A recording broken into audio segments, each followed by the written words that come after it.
یا اللہ، لوگ مجھے ہر وقت تانے دیتے ہیں کہ میری 3 بیٹیاں ہیں، بیٹا نہیں ہے، کہتے ہیں بڑھاپے میں میرا سہارا کون بنے گا، لیکن مجھے یقین ہے میری بیٹیاں ہی میرا فخر اور میرا سہارا بنیں گی۔ میں اپنے بیٹیوں کے لیے دن رات محنت کروں گی تاکہ میری بیٹیاں پڑھ لکھ کر اپنی زندگی آسانی سے گزار سکیں اور روشن مستقبل کی طرف قدم بڑھا سکیں۔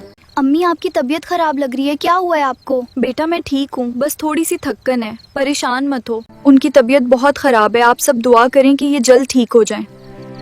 میں ان کی دیکھ بھال کے لیے ہر ممکن کوشش کر رہی ہوں۔ یا اللہ ہماری امی کو جلد ٹھیک کر دے، ان کے سوا ہماری دنیا میں کوئی نہیں ہے، ہمارے لیے ان کو سلامت رکھ۔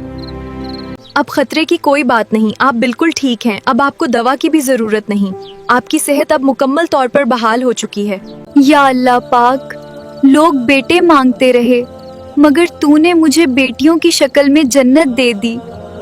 بیٹیاں اللہ کی رحمت ہوتی ہیں اور بیٹیوں سے بڑھ کر کوئی بھی ماں باپ سے محبت نہیں کرتا۔ اگر آپ کو یہ کہانی پسند آئے تو لائک اور سبسکرائب ضرور کریں۔ شکریہ، آپ سب کا بہت بہت شکریہ کہ آپ نے میری یہ کہانی سنی اور دیکھی۔